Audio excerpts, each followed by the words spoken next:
नमस्कार, स्वागत है आप सभी का हमारा उत्तर प्रदेश में। मैं हूं आपके साथ शाफनी पटनायक। बुलेटिन की शुरुआत करेंगे। बुलंदशहर के पहासू थाना क्षेत्र के एक जवान की सिक्किम में ड्यूटी के दौरान मौत हो गई थी। जवान की शहीदी की खबर सुनने के बाद पूरे गांव में कोहराम मच गया। जवान का शव जब तिरंगा में लिपट कर उनके गांव पहुंचा तो सभी की आंखें नम हो गई और परिजन का रो रो कर बुरा हाल है। शहीद जवान के अंतिम दर्शन के लिए लोगों की भी भीड़ उमड़ रही है। तो शहीद जवान की शहादत जब निकाली गई, पूरे गांव में मातम का माहौल पसर गया और ऐसे में शहीद जवान का शव पैतृक गांव पहुंचा। अंतिम दर्शन के लिए लोगों की भीड़ भी साफ तौर पर देखी गई। सिक्किम में शहीद जवान हुआ था जिसका पार्थिव शरीर उसका पैतृक गांव, उनके पैतृक गांव पहुंचा और इस दौरान पूरे गांव में शोक की लहर है और अंतिम दर्शन के लिए भीड़ उमड़ी। तो लोगों की भीड़ इस दौरान उमड़ पड़ी। उन्हें अंतिम विदाई देने के लिए पूरे गांव भर के लोग पहुंचे थे और शहीद जवान का शव उसके पैतृक गांव पहुंचा।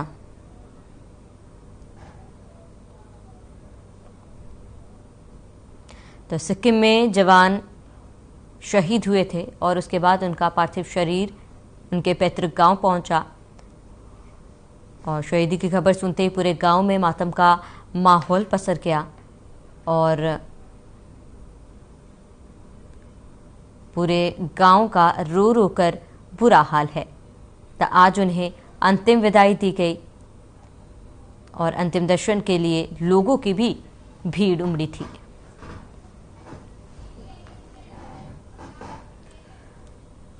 तो रामचरितमानस पर बिहार के मंत्री की आपत्तिजनक टिप्पणी के बाद अब समाजवादी पार्टी के नेता स्वामी प्रसाद मौर्य ने बयान देकर विवाद को बढ़ा दिया है। सपा नेता ने कहा कि रामचरितमानस में दलितों और महिलाओं का अपमान किया गया, जिसके बाद से बीजेपी कार्यकर्ताओं ने मोर्चा खोल दिया, जहां कार्यकर्ताओं ने सपा प्रमुख अखिलेश यादव और स्वामी प्रसाद के खिलाफ जमकर नारेबाजी की।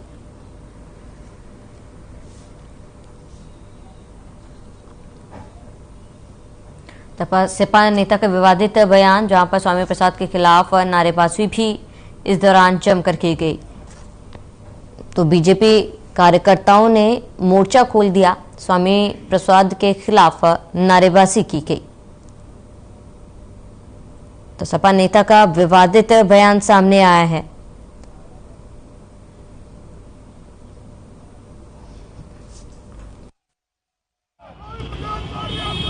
प्रसाद मौर्य जी ने, अब जी नहीं मैं कहूंगा, क्योंकि उसने हमारे करोड़ों करोड़ों हिंदुओं की आस्था पर ठेस पहुंचाया है, क्योंकि करोड़ों हिंदुओं की आस्था रामायण है और रामचरितमानस का अपमान किया है, क्योंकि रामचरितमानस का रचयिता वाल्मीकि जी भी थे और इन्होंने दलित समाज का भी अपमान किया है और हिंदुओं को भी अपमान किया है।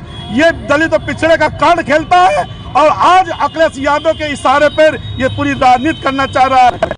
मुर्दाबाद मुर्दाबाद मुर्दाबाद मुर्दाबाद मुर्दाबाद।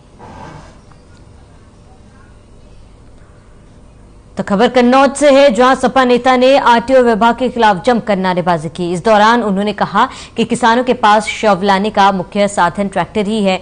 जिस तरह आरटीओ की टीम घाट के पास खड़े होकर 50,000 से 1 लाख तक जुर्माने का चालान काट रही है, वो गलत है। उन्होंने कहा कि गरीब किसान हमेशा से ट्रैक्टरों से ही शवों को अंतिम संस्कार के लिए ले जाते हैं, लेकिन हादसों की रोकथाम के नाम पर उनका हजारों और लाखों का चालान काटा जा रहा है। इसके लिए सपा नेता ने डीएम को ज्ञापन भी सौंपा।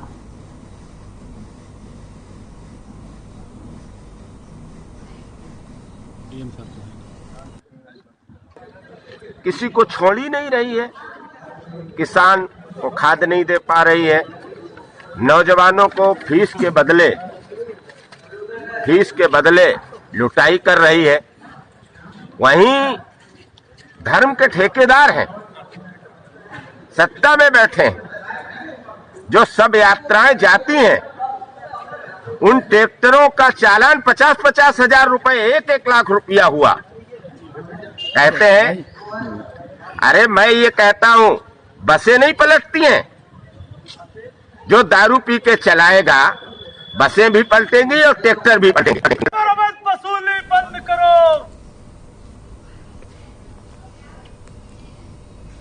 तो फतेहपुर में नेताजी सुभाष चंद्र बोस की जयंती के अवसर पर सड़क सुरक्षा और यातायात नियमों के प्रति जागरूक करने के लिए अभियान चलाया गया। साथ ही फतेहपुर पुलिस अधीक्षक के कुशल नेतृत्व में मानव श्रृंखला निर्माण कर लोगों को सड़क सुरक्षा की शपथ दिलाई गई। इस कार्यक्रम में विभिन्न स्कूलों के बच्चों के साथ साथ एनसीसी, स्काउट गाइड के कैडेट्स और समाज सेवियों ने भी भाग लिया।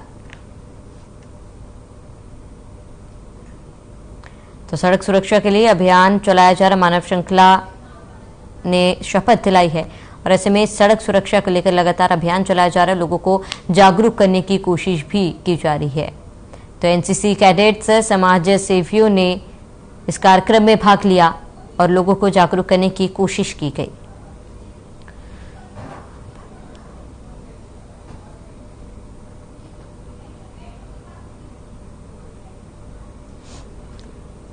तो एनसीसी कैडेट, समाज सेवियों ने इसमें भाग लिया। सड़क सुरक्षा के लिए अभियान चलाया जा रहा है जिसमें मानव श्रृंखला बना शपथ दिलाई गई। तो एनसीसी कैडेट, समाज सेवियों ने इसमें हिस्सा लिया।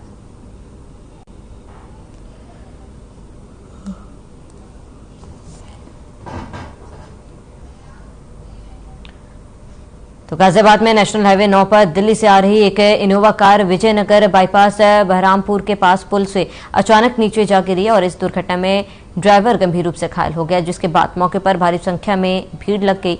मौके पर पहुंची पुलिस ने घायल को नजदीक अस्पताल में भर्ती कराया गया, जहां उसका इलाज चल रहा है।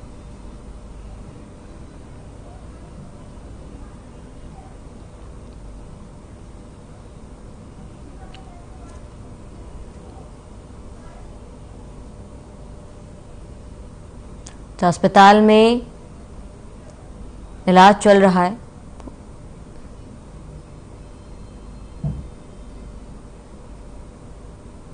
तो इस हादसे में ड्राइवर गंभीर रूप से घायल हो गया और अस्पताल में फिलहाल ड्राइवर का इलाज चल रहा है।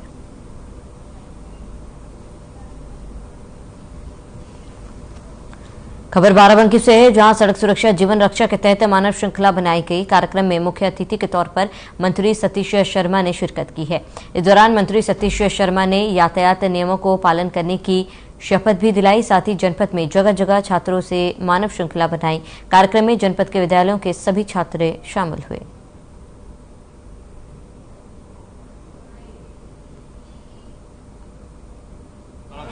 नेताजी सुभाष चंद्र बोस की 126वीं जयंती के शुभ अवसर पर नगवा ब्लॉक की बीडीओ और एडीओ पंचायत के माध्यम से मानव श्रृंखला बनाकर लोगों को यातायात के बारे में जागरूक किया गया, जिससे आए दिन एक्सीडेंट, दुर्घटनाएं हो रही हैं, जिससे लाखों परिवारों के में बच्चे छीने जा रहे हैं। और इसमें देखा गया है कि एडीओ पंचायत और बीडीओ ने बताया कि लोगों को प्रेरित एवं जागरूक किया जा रहा है। यातायात माह चल रहा है, जिससे लोग जागरूक रहें और दुर्घटना कम हो। सोनभद्र से कन्हैयालाल आर्य। देश के यशस्वी माननीय मुख्यमंत्री पूज्य योगी आदित्यनाथ जी के नेतृत्व और उनके कुशल मार्गदर्शन में पूरे उत्तर प्रदेश के अंतर्गत यातायात माह के अंतर्गत आज नेताजी सुभाष चंद्र बोस जी की जयंती के अवसर पर बाराबंकी में यातायात सुरक्षा की दृष्टि से मानव श्रृंखला बनाकर आज यहाँ पर एक लोगों को संदेश देने का काम किया गया है कि सभी लोग यातायात के नियमों का पालन करें, जिससे ये असमय जो काल के गाल में लोग असमय समा जाते हैं, ऐसी सभी दुर्घटनाओं से हम बच सकें और सुरक्षित जीवन जी सकें। इस अभियान के साथ आज हमने आप पूरे बाराबंकी जनपद के अंदर एक विशाल मानव श्रृंखला का यहाँ पर हमारे लोग गाड़ी चलाते हैं, जो मानक रखे गए हैं कि गाड़ी चलाते समय हेलमेट पहनना अनिवार्य है। तो पहिया वाहन, 4 पहिया वाहन ड्राइवर गति को अपने ठीक रखे।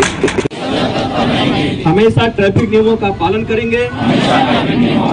हम सड़क पर सदैव यातायात नियमों का। बरेली में नेताजी सुभाष चंद्र बोस की 126वीं जयंती के अवसर पर सड़क सुरक्षा माह के अंतर्गत यातायात जागरूकता कार्यक्रम आयोजित किया गया, जिसका उद्देश्य लोगों को यातायात के प्रति जागरूक करना था। कार्यक्रम के तहत इन्वर्टिस यूनिवर्सिटी से झुमका तिराहे तक मानव श्रृंखला बनाई गई। इस दौरान तमाम स्कूल कॉलेजों के करीब 50,000 विद्यार्थियों ने हाथ से हाथ मिलाकर लगभग 24 किलोमीटर लंबी विशाल मानव श्रृंखला बनाई।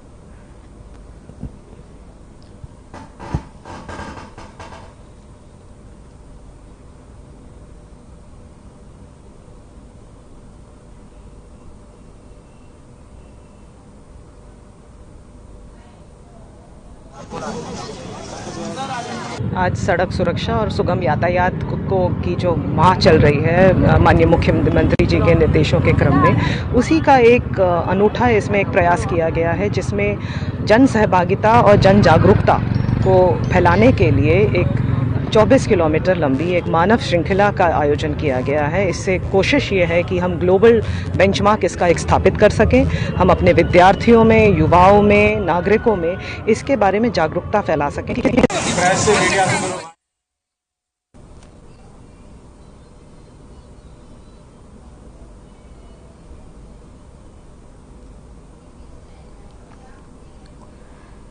नोएडा के सेक्टर 63 थाना क्षेत्र में पुलिस ने एमबीबीएस में एडमिशन कराने के नाम पर ठगी करने वाले गैंग का खुलासा किया। पुलिस ने आरोपियों को गिरफ्तार कर लिया है और उनके पास से करीब 19 लाख रुपए नकद, 6 चैन, 6 अंगूठी, 6 मोबाइल फोन सहित 4 एटीएम कार्ड बरामद किए हैं। बताते कि सरकारी एमबीबीएस कॉलेजों में दाखिला कराने के नाम पर गिरोह के सदस्य करोड़ों रुपए की ठगी करते हैं। ये लोग नीट एग्जाम के स्टूडेंट को अपना टारगेट बनाते थे। तो नकली एमबीबीएस एडमिशन को लेकर ये गिरोह लोगों को ठगते थे, जिनका भंडाफोड़ पुलिस ने किया है और उन्हें गिरफ्तार किया है। तो पुलिस ने ठगी गैंग का पर्दाफाश किया। एमबीबीएस में एडमिशन के लिए धोखाधड़ी करते थे और इनके पास से करीब 19 लाख नकद, 6 चेन, 6 अंगूठी और करीब 4 एटीएम कार्ड पुलिस ने बरामद किए हैं।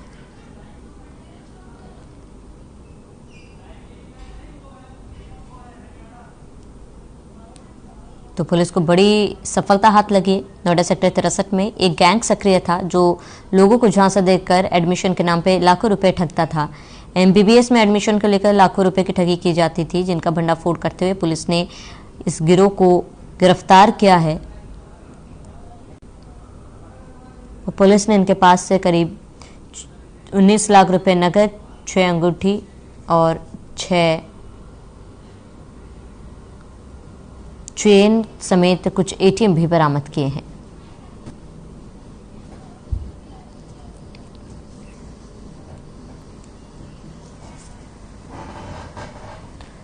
खबर बांदा से है। यहां मंदिरों से घंटा चोरी करने वाले गिरोह के 4 सदस्यों को पुलिस ने गिरफ्तार किया। अभियुक्तों के पास से 3,50,000 रुपए की कीमत के 610 किलोग्राम चोरी किए गए घंटे बरामद हुए हैं। बता दें कि चोर मंदिरों से चोरी किए गए घंटों को बेच देते थे। एएसपी का कहना है कि गिरोह के सदस्यों के खिलाफ गैंगस्टर एक्ट के तहत कार्रवाई की जाएगी और उनकी संपत्ति जब्त की जाएगी। तो 4 आरोपियों की गिरफ्तारी हुई है गैंगस्टर एक्ट के तहत। अब इनके खिलाफ कार्रवाई की जाएगी। मरका अंतर्गत 21/22 दिसंबर की रात्रि में मंदिर से घंटे चोरी हुए और 27/28 की दिसंबर की रात में थाना बबेरू विसंडा अंतर्गत मंदिर से घंटे चोरी हुए थे। ये गैंग बहुत दिनों से सक्रिय है और इसमें हमारी थाने विसंडा और मरका की टीम ने संयुक्त प्रयास से 4 अभियुक्तों को गिरफ्तार किया है और लगभग इनके पास से 6 कुंटल से अधिक पीतल के घंटे बरामद हुए हैं, जिनकी कीमत लगभग 4.5 लाख रुपए है।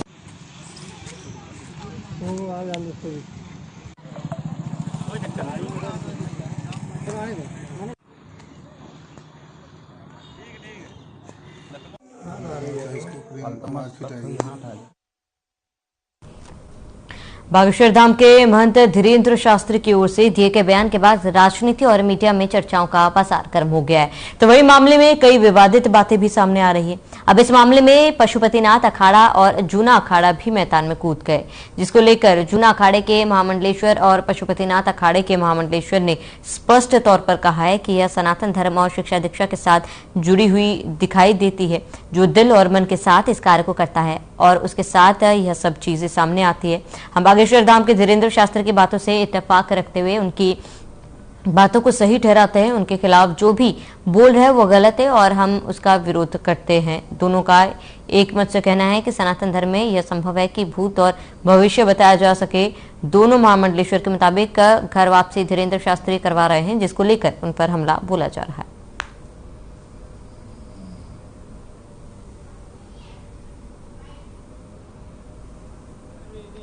क्या अंधविश्वास फैला रहे हैं आप? जिसे अंधविश्वास लगता है वो उनके पास ना जाए, वो किसी को बुला तो रहे नहीं है। जिनकी उनमें श्रद्धा है वो उनके पास जाते हैं। और देखिए, धर्म एक आस्था का विषय है।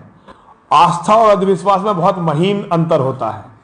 आपको मेरी आस्था आपको अंधविश्वास लग सकती है, मुझे आपकी आस्था अंधविश्वास लग सकती है, लेकिन सत्य तो यह है कि किसी की भी आस्था को इस तरह से, दुनिया में देखिए बहुत सारे लोग हैं जो दूसरों का कत्ल करना ही अपना धर्म समझते हैं। किसी ने उनकी आस्था पर तो उंगली नहीं उठाई। पता नहीं क्यों हिंदुओं की आस्थाओं पर लगातार ये प्रहार हो रहा है। मैं धीरेन्द्र शास्त्री जी का बहुत समर्थन करता हूं। एक बहुत छोटी उम्र का युवा जो सनातन धर्म के लिए बहुत अच्छे कार्य कर रहा है, लड़ रहा है, मैं पूरी तरह से उनके साथ हूं। और कहीं भी वो ना तो कोई पाखंड फैला रहे हैं, ना कोई वो ऐसा काम कर रहे हैं जो और नहीं करते।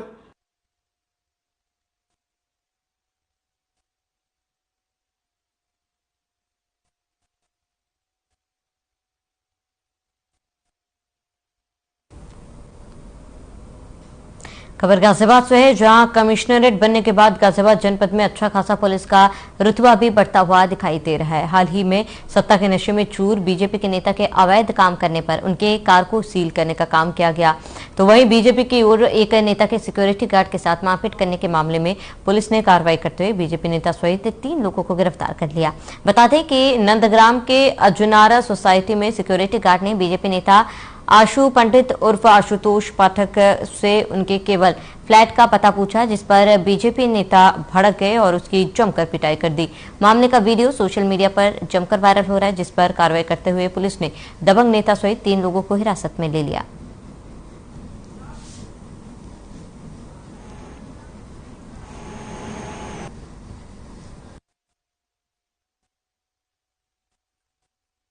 सोशल मीडिया पर एक वीडियो प्राप्त हुआ जिसमें कि एक गार्ड के साथ 3 युवक मारपीट करते हुए दिखाई दे रहे हैं और यह वीडियो अजनारा इंटीग्रेटेड सोसाइटी थाना नंदग्राम क्षेत्र का बताया गया। इस संदर्भ में कल दिनांक 21 जनवरी को थाना नंदग्राम पर मुकदमा पंजीकृत किया जा चुका है तथा आज मारपीट करने वाले 3 युवकों को गिरफ्तार कर लिया गया है और अग्रिम विधिक कार्यवाही की जा रही है।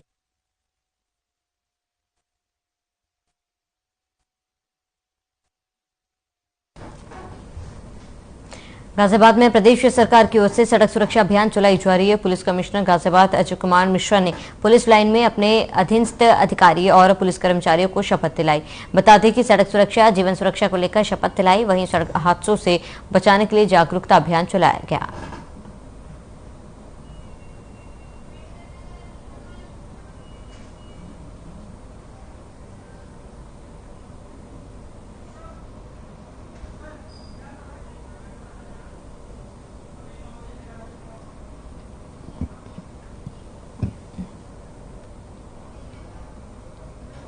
खबर अंबेडकर नगर से है, जहां नगर के बसपा कार्यालय के सामने स्थित नगर पालिका परिषद अकबरपुर की बेशकीमती जमीन से अवैध कब्जा प्रशासन ने हटा दिया।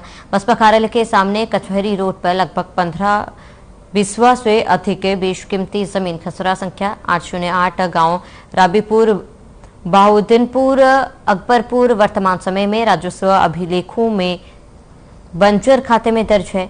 नगर पालिका परिषद अकबरपुर सरकारी संपत्ति है, जिस पर कूटरचित दस्तावेजों से अमरजीत, रामसूरत व महेंद्र कुमार ने अवैध निर्माण कर कब्जा कर लिया था।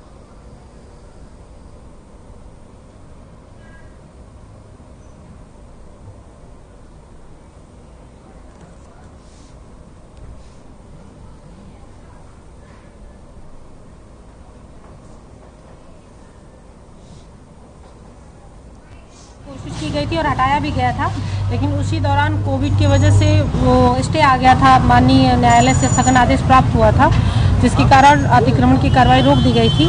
अभी 2-3 दिन पहले ही स्टे खारिज हुआ है और इसलिए उसी के क्रम में आगे हम लोग अतिक्रमण हटा रहे हैं।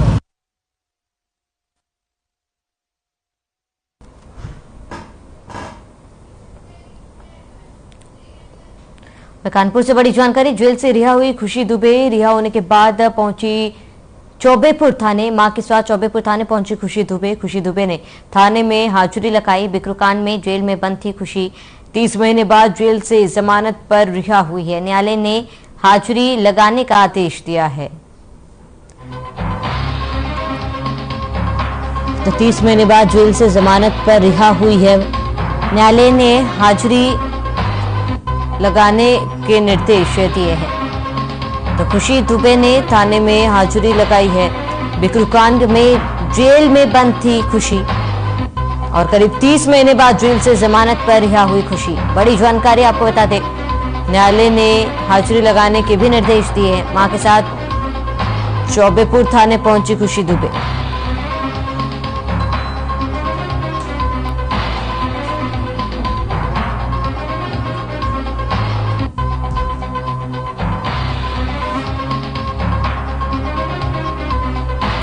तो करीब 30 महीने बाद रिहा हुई है खुशी दुबे और न्यायालय ने उन्हें समय समय पर पेश होने के लिए कहा है, हाजिरी लगाने के लिए कहा है।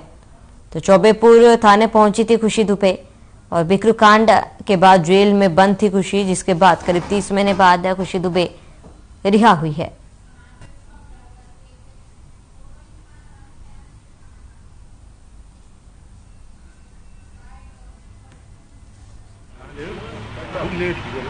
पालन करना है और सबने मदद करी उसके लिए धन्यवाद। कोई बात नहीं करना चाहती सर, तो केस माफ हो जाए। पूरा भरोसा था न्यायालय पे कि मुझे न्याय ही मिलेगा और आगे भी न्याय मिलेगा, इसका भी मुझे पूरा भरोसा है। तो thank you so much for all.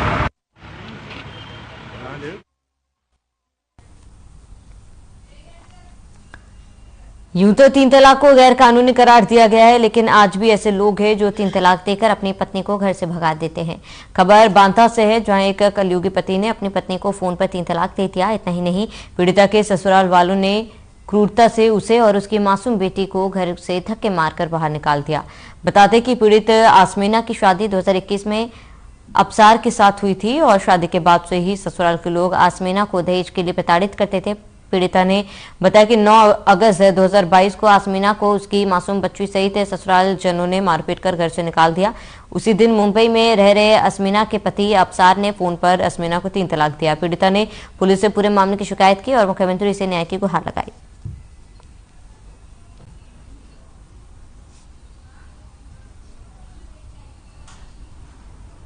थाना पवेरू क्षेत्रांतर्गत ग्राम हरदौली में अबसार पुत्र अख्तर नामक एक युवक से एक लड़की की शादी हुई थी, जिसके द्वारा दहेज की मांग करते हुए उसे 3 तलाक कहकर घर से निकाल दिया गया है। इस संदर्भ में तलाक संबंधी मुकदमा तथा दहेज उत्पीड़न का मुकदमा अभियुक्त के विरुद्ध पंजीकृत करके उसकी सरगर्मी से तलाश की जा रही है।